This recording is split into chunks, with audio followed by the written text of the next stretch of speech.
오늘 사도행전 말씀을 통해서 23장과 24장의 서두 부분을 통해서 세상의 법정에 서는 교회라는 제목으로 말씀의 은혜를 나누고자 합니다. 여러분, 사람들이 나이를 먹어가면서 20대 때 또 30대 때는 이렇게 바깥에 나가는 걸 굉장히 좋아하거든요. 집에 있으면 답답하잖아요. 바깥에 막 나갑니다. 바깥에 왜 나갑니까? 사람 만나고 또 사업도 하고 많이 나가는데 시간이 이제 조금 50대 넘어가고 60대, 50대, 60대 이렇게 가면 이전에 비해서 바깥에 나가는 횟수가 여러분 더 늘어납니까? 줄어듭니까? 맞아요. 줄어들어요. 왜 줄어들죠? 1번 귀찮아서. 맞습니다. 귀찮습니다. 이전에는 안 귀찮은데 시간이 지나면 귀찮아져요. 맞습니다. 옳은 말이고. 또 2번 또 뭐 있습니까? 왜 나이 들어서 바깥에 덜 나갑니까? 사람 만나기 싫어서. 맞아요. 늙어서 힘이 없어. 맞아요. 다 만나면 또 이제 다 답이에요. 틀린 거 없어요. 또 늙어도 나가는 거 좋아요. 우리 권사님 조금 늙어 나가시는 좋아하는 것 같아. 난 좋아하는 거 좋아해. 나가. 조금 더 늙어 보면 우리 권사님보다 권사님이 몇 시간 더 빠르시죠? 그 다음에 왜 사람들이 나가는 것을 조금 횟수를 줄이고 꺼릴까요, 권사님? 여러 가지 이유가 있는데 돈이 없는 것도 맞아요. 다 맞는 말이에요. 근데 시간이 지날수록 사람은 성숙합니까? 성숙 안 합니까? 성숙하죠. 20대 때보다 40대, 40대 때보다 50대가 어떻습니까? 분명하게 성숙합니다. 성숙하는 것은 다른 말로 상처를 많이 받는 겁니까? 안 받는 겁니까? 많이 받는 겁니다. 성숙은 상처를 많이 받는 겁니다. 많이 부딪히는 겁니다. 20대가 상처를 많이 받았을까요? 50대가 상처를 많이 받았을까요? 50대가 더 받죠. 20대는 가능성이 많습니다. 자기가 할 수 있을 것 같아요. 이 세상이 다 가능성으로 보여요. 저 사람 만나는 것도 가능성. 그래서 만나는 것이 해맑고 너무 좋습니다. 그런데 막상 만나보니까 가능성이 불가능으로 바뀝니다. 벽에 부딪힙니다. 한계에 부딪힙니다. 그리고 실패를 경험합니다. 상처를 뱉습니다. 좌절을 경험합니다. 20대, 30대, 40대 그런 것을 경험하면서 사람은 깊이 있게 생각하게 됩니다.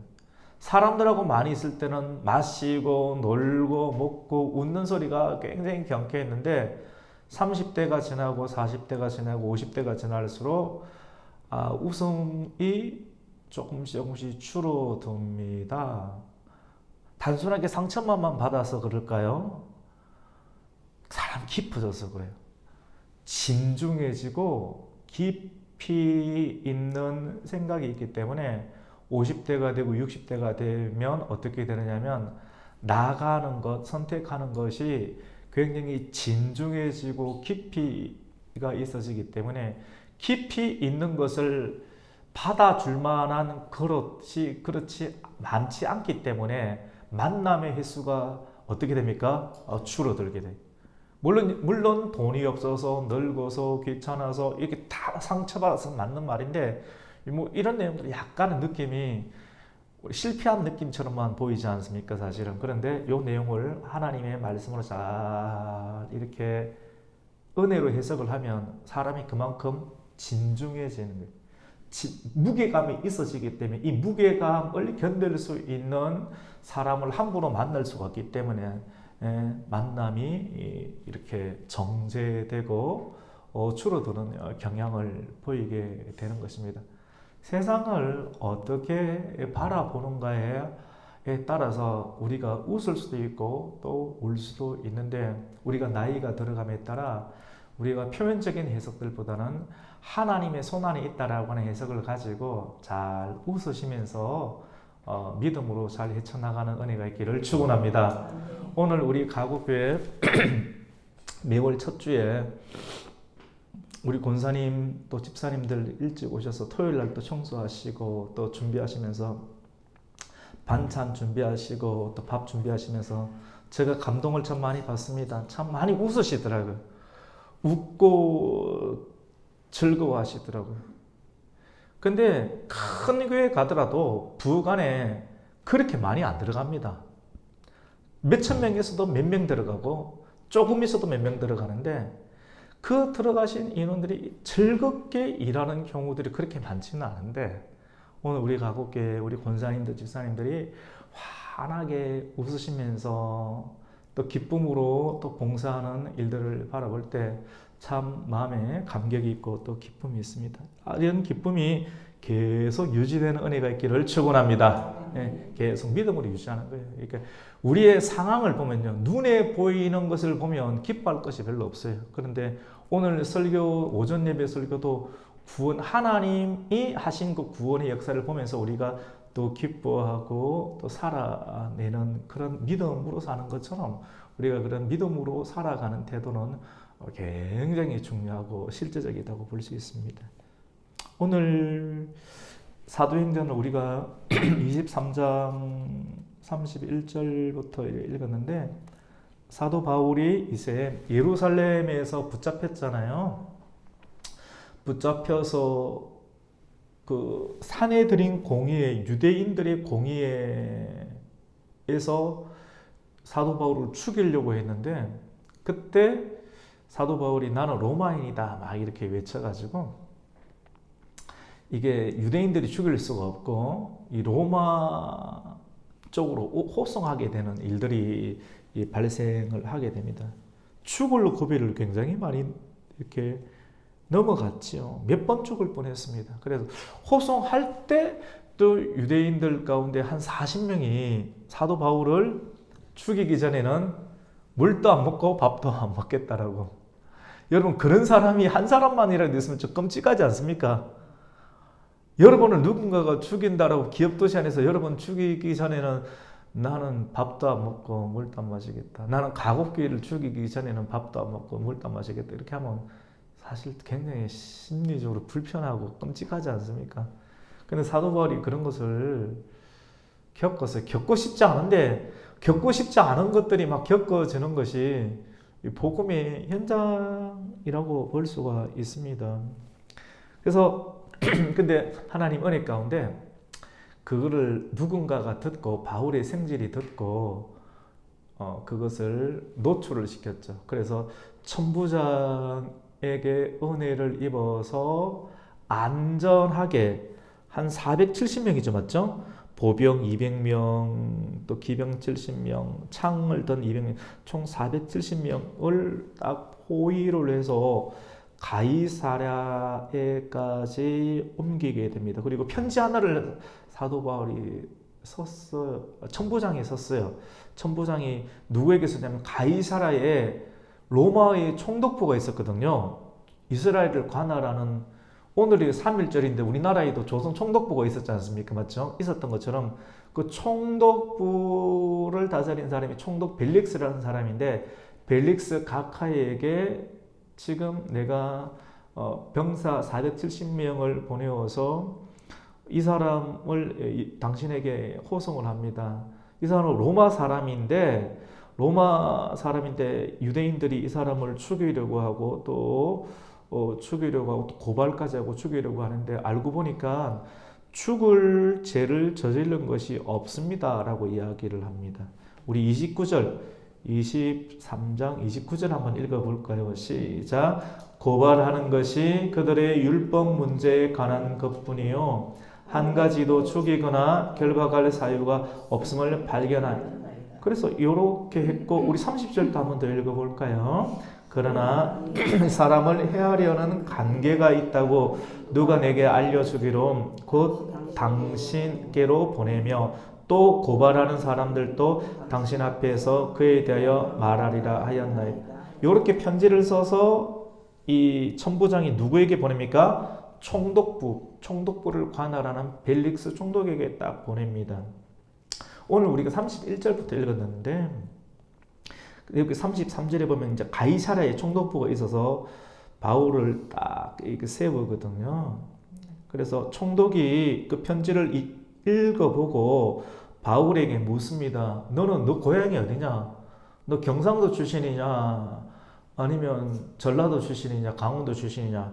그 내용이 34절에 보면 총독이 편지를 읽고 바울도 너 어느 영지 사람이냐? 바울의 고향이 여러분 어딘지 아십니까? 다소거든요. 다소. 맞죠? 같이 해봅시다. 다소. 다이소 말고 다소. 근데 다소는 도시인데 도시가 포함되어 있는 영지, 경상도인지 강원도인지 경기도인지 그걸 영지라고 합니다.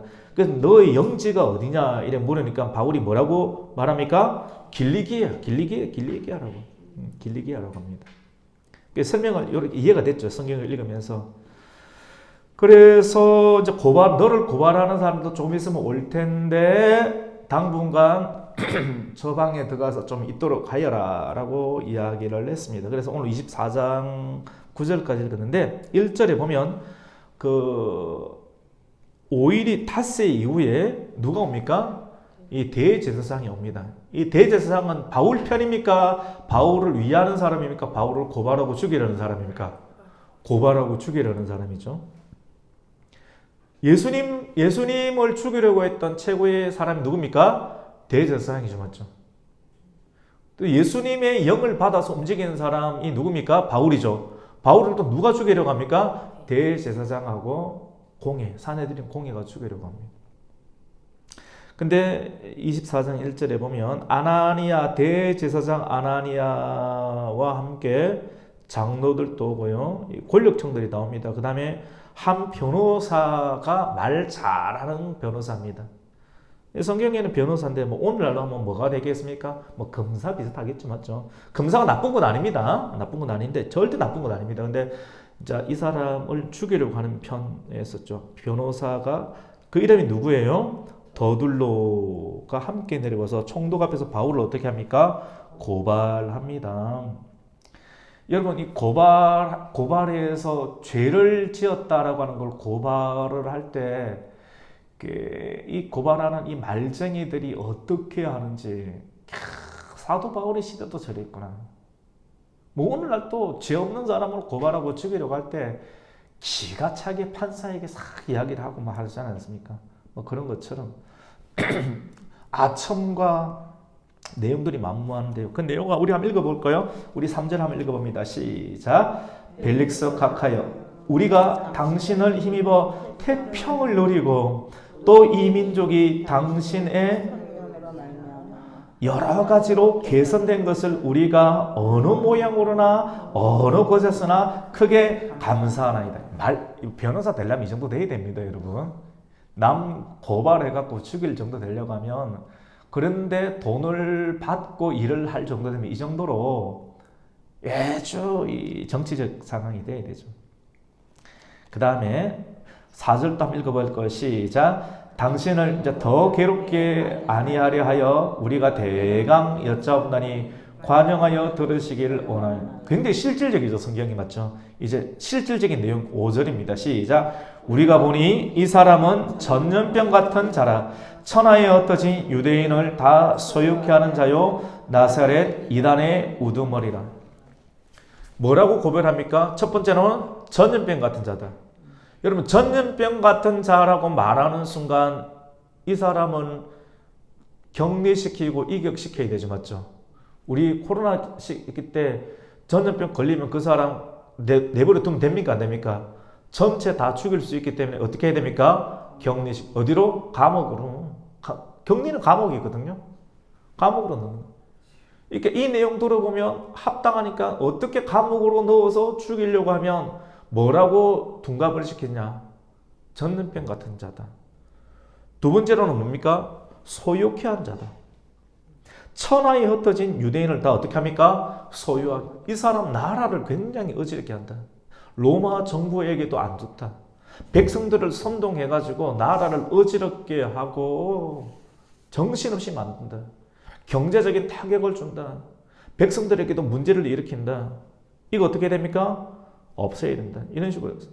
첫 번째는 전염병 같은 자, 두 번째는 뭡니까? 소유케 하는 자. 세 번째는 뭐라고 프레임을 씌웁니까? 같이 해봅시다. 이단의 우두머리. 이단이라는 거예요. 이단이다. 여러분, 이단은 가정을 파괴시키고요. 나라에도 해를 주는 거거든요. 교회에도 해를 주고 가정을 파괴. 이단이 자기가 하나님이라고 하는 거거든요. 예나 지금이나 이단은 문제가 있습니다. 이단이 우두머리라고 딱 하니까 이런 식으로 프레임을 씌웁니다. 여러분, 사도 바울이 지금 어디에 썼습니까? 세상의 법정. 오늘 설교 제목을 뭐라고 했냐면 우리 같이 한번 따라해 봅시다. 세상의 법정에 선 누굽니까? 교회. 사도 바울이 교회예요. 여러분 한 사람 한 사람이 누굽니까? 교회라고 하는 거예요. 사도 바울이 세상의 법정. 교회가 세상의 법정에 서는 일이 있으면 안 되는데 그런 일이 있습니다. 교회의 주인이 되신 예수님께서도 세상의 법정에 섰나요? 안 섰나요? 섰습니다. 빌라도 앞에 섰습니다. 맞죠? 근데 빌라도가 보니까 예수를 보니까 죄가 있나요? 없나요? 없는데 여론과 민심이 어떻습니까? 여론과 민심이 이 사람을 죽이려고 하는 것이죠. 안 하면 폭동이 일어날 거고, 폭동이 일어나면 빌라도가 총독으로 세워뒀는데 폭동 하나 진압 못한다고 하면 로마 정부로부터 인사고과로 떨어져서 자천될 위기가 있겠죠. 자기가 살려고 법대로 판단 안 하고 어떻게 합니까? 여론과 민심을 보면서 나는 죄 없다, 너희들이 했다라고 하면서 손 씻어버리는 일들이 있습니다. 이 세상의 법정은 항상 정의롭지 않습니다. 이 시대가 그렇습니다. 세상은 정의를 외치지만 정의롭지 않고 공의롭지 않고, 교회도 세상의 법정에 설 수도 있고, 성도도 그래 설 수도 있고, 목회자도 설 수도 있고, 대통령도 설 수 있고, 국회의원도 다 설 수 있고, 누구든지 다 설 수가 있다라고 하는 것입니다. 섰을 때 그냥 서는 것이 아니라 교회를 무너뜨리고 끌어내기 위해서 사도 바울을 죽이고 예수를 죽이기 위해서 뭐를 씌우냐? 같이 합시다. 거짓 누명. 거짓 누명을 오늘날은 뭐라고 합니까? 프레임을 씌우는 거죠. 프레임을 씌우는. 그래서 이 성경을 보면서 영적인 분별력을 가지게 됩니다. 영적인 분별력을, 세상에서 일어나는 법정적 상황이 다 옳지 않을 수도 있다라고 하는 것을 분별력을 꿰뚫어 보는 것이죠. 왜 저렇게 하느냐? 참 하나님, 우리가 하나님 앞에 가서 또 법정에 서거든요. 그 법정의 이름은 우리나라에서는 대부분이지만도 하늘나라 법정의 이름 뭔지 아십니까? 요한계시록이 나오는데 백보자 심판대, 흰보자 심판대 나오죠. 맞죠? 거기서 최고의 법관이 누구십니까? 하나님이십니다. 근데 하나님이신데 그것을 집행하는 분이 누구입니까? 눈을 떠보니까 어린 양 예수 그리스도. 예수님의 권력이 굉장히 큽니다. 근데 그 하나님이 우리에게 너는 죄가 없다, 의롭다라고 뭘 해주십니까? 구원을 해주시고 그걸 칭의라고 하죠. 맞죠? 예, 칭의. 여러분, 오늘 이 말씀을 통해서 교회가, 성도들이, 또 예수가 세상의 법정에 선 신뢰가 있다. 예수도 그렇게 섰고 불의하게 재판을 당했고 어떻게 합니까? 죽었다. 그러면서 그것이 끝처럼 보이지만도 다시 하나님 나라에 올라가서 하나님의 일을 행하셨다. 사도 바울도 그랬다. 예수님의 제자들도 그랬다. 오늘날 이 시대에 교회와 그리스도는 어떻게 해야 되는가? 이제 이게 묵상입니다. 생각입니다. 묵상. 무조건 그건 저희 되는 것보다 이건 아니거든요. 아닌데 이 내용을 가지고 이게 극입니다. 극단적이라 하죠. 극은 기준입니다. 방향을 잃었을 때 하늘에 배가 항로를 찾을 때 어디를 보면서 따라갑니까? 나침반이었을 때 극북극성. 극은 기준이거든요. 그 기준입니다. 극단적이지만 그게 기준이거든요. 변하지 않거든요. 변하지 않는 그 지점을 잡고 나침반이었을 때 따라가게 되는 것이죠.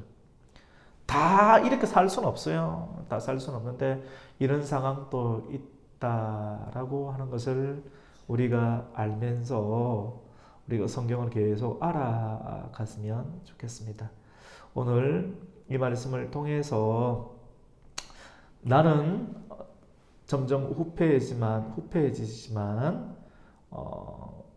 또 사도 바울도 순교의 자리까지, 예수님도 순교의 자리까지, 그럼 우리 성도들은 어떻게 해야 되는가를 말씀을 통해서 차근차근 알아가면서 우리가 설교 서두 가운데 시간이 지나갈수록 우리가 바깥에 덜 만나는 이유가 상처받아서 또 돈이 없어서 늙어서 귀찮아서 뭐 표면적으로는 그렇게 표현할 수 있지만 우리 인생의 무게, 영광의 무게를 감당할수록 우리의 움직임이 더 신중해지는 것처럼 이러한 성경 말씀들을 통해서 우리가 신중하게 또 만나고 또 사건을 바라보고 또 살아갈 수 있는 성도가 되시기를 예수님의 이름으로 축원합니다. 아멘. 하나님 아버지 감사를 드립니다. 오늘 삼위일절 또 통해서 또 성화에 관한 말씀을 우리에게 오전해 주시고 또 사도행전 23장 24장을 통해서 우리 그리스도인들이 이 세상에서 어떤 처지나 상황 가운데 놓일 수 있구나 라고 하는 것을 바라보면서 성령님께 묻고 성경을 통해서 묻고 또 묵상하면서 이 시대를 살아가는 그 은혜의 왕관의 무게를 견디면서 살아갈 수 있는 성도들이 되게 하여 주시옵소서. 예수님의 이름으로 기도드립니다. 아멘.